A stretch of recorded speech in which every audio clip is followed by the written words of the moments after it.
मैं हूं अंजलि और आप देख रहे हैं यूबीसी 24 न्यूज। तो आइए शुरुआत करते हैं आज की प्रमुख खबर से। बिहार के गया में महाबोधि मंदिर में कुछ बौद्ध भिक्षु पिछले 17 दिन से जमीन पर दरी बिछाए अनशन पर बैठे हैं। इनके हाथों में भगवान बुद्ध और B.R. अम्बेडकर की तस्वीरें हैं।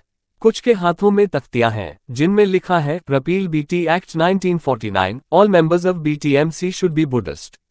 हिंदी में इनका मतलब है बोधगया टेम्पल एक्ट 1949 खत्म हो, BTMC के सभी मेंबर बौद्ध हों। अनशन पर बैठे भिक्षुओं का कहना है जो तख्ती पर लिखा है बस उतनी ही मांग है। सरकार के साथ बातचीत हुई है लेकिन हल अब तक नहीं निकला है।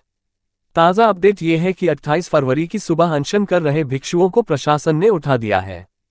उन्हें एक मेडिकल कॉलेज ले जाया गया था। हालांकि भिक्षुओं का कहना है कि अनशन अभी समाप्त नहीं हुआ है, आंदोलन के लिए दूसरी जगह तय की जा रही है।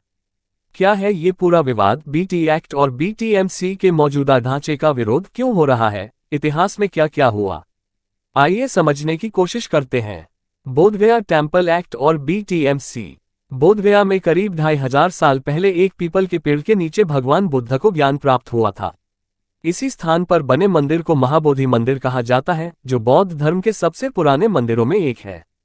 महाबोधि मंदिर परिसर को पहली बार सम्राट अशोक ने 3वीं शताब्दी ईसा पूर्व में बनवाया था।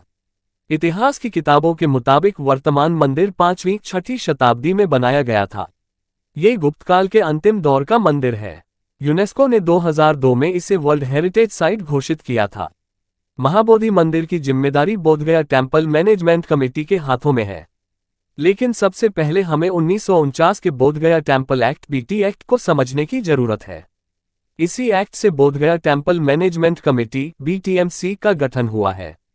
एक्ट के सेक्शन 3 के मुताबिक इस अधिनियम के लागू होने के बाद राज्य सरकार एक समिति का गठन करेगी। इस समिति को मंदिर की भूमि और उससे जुड़ी संपत्तियों का प्रबंधन और नियंत्रण सौंपा जाएगा। समिति में एक अध्यक्ष और 8 सदस्य होंगे जिन्हें राज्य सरकार नामित करेगी।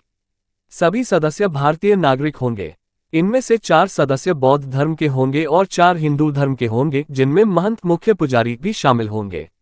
यदि महंत नाबालिग हैं, मानसिक रूप से अस्वस्थ हैं या समिति में शामिल नहीं होना चाहते, तो उनकी जगह किसी अन्य हिंदू सदस्य को नामित किया जाएगा। गया जिले के जिला मजिस्ट्रेट समिति के स्वतः अध्यक्ष एक्स ऑफिशियो चेयरमैन होंगे। यदि जिला मजिस्ट्रेट हिंदू नहीं है तो उस अवधि के लिए राज्य सरकार किसी हिंदू को अध्यक्ष के रूप में नामित करेगी। राज्य सरकार समिति के सदस्यों में से किसी एक को सचिव के रूप में नामित करेगी। मामला यही फंसा है कि BMTC में हिंदू मेंबर क्यों है। फिलहाल महाबोधि मंदिर में जो आंदोलन चल रहा है उसका नेतृत्व ऑल इंडिया बुद्धिस्ट फोरम कर रहा है।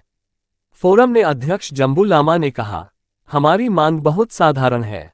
BMTC में बौद्ध धर्म के अलावा दूसरे धर्म के लोग क्यों हैं? क्या राम मंदिर के ट्रस्ट में किसी दूसरे धर्म का व्यक्ति शामिल है? क्या मक्का का संचालन इस्लाम धर्म के अलावा किसी और धर्म के लोग करते हैं? क्या वेटिकन सिटी में ईसाई धर्म के बदले दूसरे धर्म के फादर भी हैं? अगर ऐसा कहीं नहीं है तो महाबोधि मंदिर में क्यों? BMTC में सिर्फ बौद्ध ही होने चाहिए। ऐसा नहीं है कि ये मांग पहली बार उठ रही है। ये विवाद 19वीं सदी में ही शुरू हो गया था। तब BT एक्ट भी पारित नहीं थी, लेकिन महाबोधि मंदिर में तब भी बौद्ध धर्म के लोगों को पूर्ण अधिकार नहीं था। श्रीलंका में अनागरिक धर्मपाल नाम के एक बौद्ध संत हुए। दक्षिण एशिया में बौद्ध धर्म के पुनरुत्थान में उनका विशेष योगदान माना जाता है।